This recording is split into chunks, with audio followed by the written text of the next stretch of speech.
നിങ്ങളുടെ favourite shows ഇനി ഒരിക്കലും മിസ്സാവില്ല. ഇപ്പോൾ C5 കാണും നിങ്ങളുടെ ഫേവറേറ്റ് ഷോസ് തികച്ചും സൗജന്യമായി. എന്റെ ഭർത്താവിനെ എന്റെ കൺമുമ്പിൽ കൂടി പോലീസ് അറസ്റ്റ് ചെയ്ത് കൊണ്ടുപോകുന്ന ഈശ്വരവിധിയെ എനിക്ക് തടഞ്ഞേ പറ്റൂ. അമ്മയുടെ മക്കൾക്കുണ്ടായ ദുരന്തങ്ങൾ വെച്ച് നോക്കുമ്പോ അമ്മയ്ക്കിത് നിസ്സാരമായിരിക്കും. എനിക്കങ്ങനെ കാണാൻ പ്രയാസമുണ്ട്. മനസ്സാവാച അറിയാത്ത കേസാ. ആരും ഇതിന്റെ പിന്നിൽ കളിക്കുന്നുണ്ട്. ആ വരട്ടെ, വരുന്നത് വരുന്നിടത്ത് വെച്ച് കാണാം.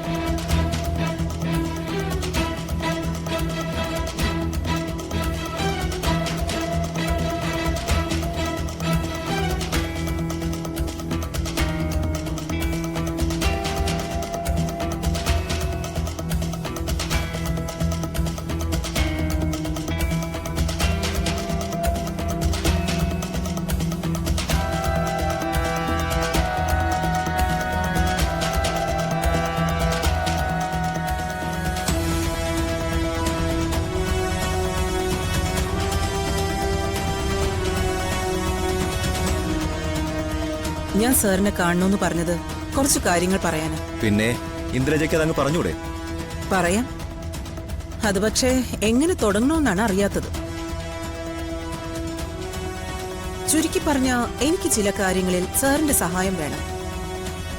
ഞാൻ സഹായത്തിന് ഒരു മിനിസ്റ്റർ സമീപിക്കുമ്പോ തന്നെ അറിയാലോ, നല്ല സ്വാധീനവും അധികാരവും ഉള്ള ആൾക്കേ എന്നെ സഹായിക്കാൻ പറ്റുള്ളൂന്ന്. ഇന്ദ്രജ എന്തായാലും പറയൂ, നമുക്ക് നോക്കാം. നോക്ക എന്നല്ല സർ, നടത്തി തരണം.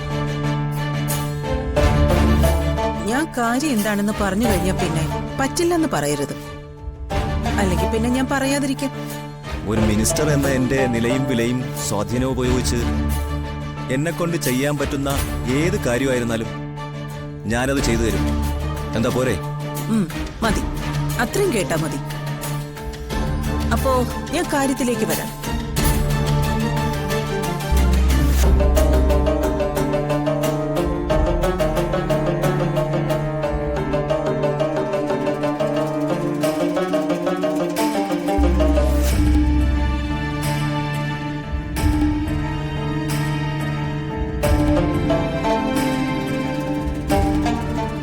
സാറിന്റെ മുഖം വല്ലാതായല്ലോ.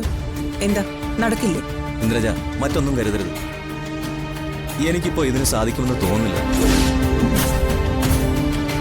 അതെന്താന്ന് വെച്ചാൽ, മീനാക്ഷിയെ സ്റ്റേഷനിൽ നിന്ന് ഇറക്കണമെന്ന് പറഞ്ഞ് രാജലക്ഷ്മിയമ്മ എന്നെ വിളിച്ച് സഹായം ചോദിച്ച കാര്യം ഇന്ദ്രജയ്ക്ക് അറിയാലോ.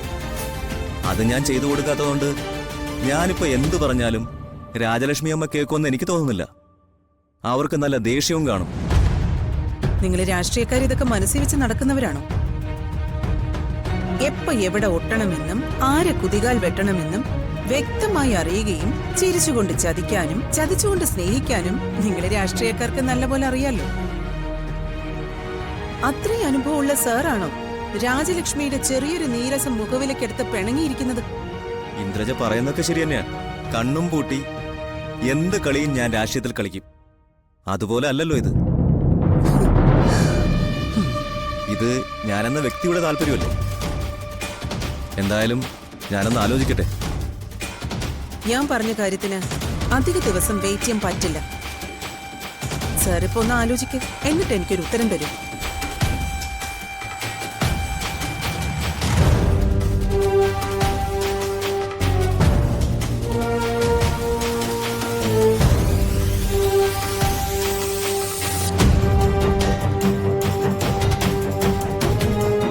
അമ്മ ആരെയാ ഈ ഫോണിൽ വിളിക്കുന്നത്?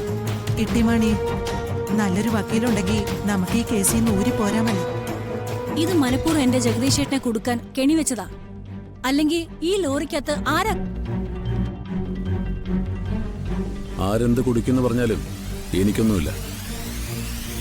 നീതിയല്ലാത്തതൊന്നും ഞാൻ ചെയ്തിട്ടില്ല. പിന്നെ ഞാൻ എന്തിനു പേടിക്കണം? അയാളെ കിട്ടുന്നുമില്ലല്ലോ. ആ, ലാൻഡ് ഫോൺ നമ്പറുണ്ട്, അതിൽ വിളിക്കും. ഹലോ, വക്കീൽ സാറുണ്ടോ? ഇല്ലേ, എവിടെ പോയിരിക്കുക? ഓ ശരി.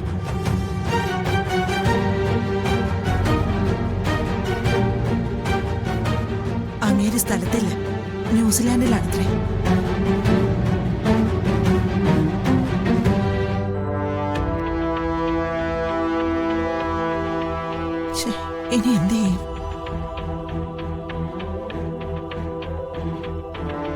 അമ്മേ, വേറെ ഈ നാട്ടിലെങ്ങും വക്കീലില്ലേ? വക്കീലുണ്ട്. വാദിച്ച വാദി പ്രതിയായി മാറിപ്പോകുന്ന തരത്തിലുള്ള വക്കീലന്മാരുണ്ട്. ഒത്തിരി പേരുണ്ട്. അമ്മയ്ക്ക് പരിചയമുള്ള ഒരു മന്ത്രിയില്ലേ, അദ്ദേഹത്തെ വിളിച്ചാലോ? വേണ്ട, അമ്മ ആരുടെയും കാല് പിടിക്കണ്ട. ആരുടെ മുമ്പിലും തല കുനിക്കുകയും വേണ്ട. കേസല്ലേ, അത് ഞാൻ നേരിട്ടോളാം. കൂടിപ്പോയാ കുറച്ചുനാൾ ജയിലിൽ കിടക്കേണ്ടി വരും. അത്രയല്ലേ ഉള്ളൂ. ചേട്ടാ, മോനെ,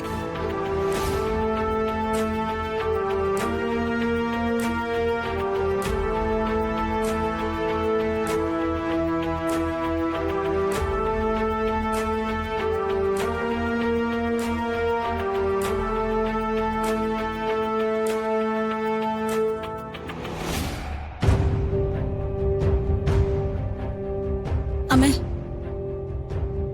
എന്താ അമ്മയുടെ തീരുമാനം പറഞ്ഞില്ലല്ലോ?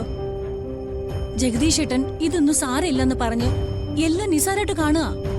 എനിക്കതിന് പറ്റില്ല. നീ എനിക്ക് അല്പം സാവകാശം താ മാലതി. ഞാൻ എന്താ വേണ്ടതെന്ന് ആലോചിക്കട്ടെ. അങ്ങനെ ആലോചിച്ചിരിക്കാൻ സമയമില്ലെന്നാ ഞാൻ പറയുന്നേ. ആ പോലീസ് വന്ന് പറഞ്ഞിട്ട് പോയത് അമ്മയും കേട്ടതല്ലേ, അറസ്റ്റ് ഉടനെ ഉണ്ടാവുന്ന്. ഇനി അതുകൂടി കാണാനാണ് അമ്മ കാത്തിരിക്കുന്നത്.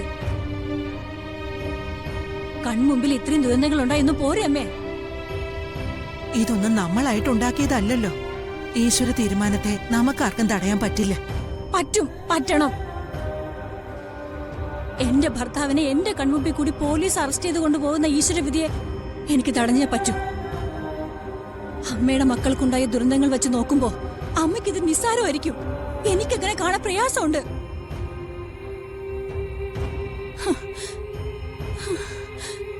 ഓരോന്ന് കഴിയുമ്പോ ഓരോന്നാ ഇവിടെ.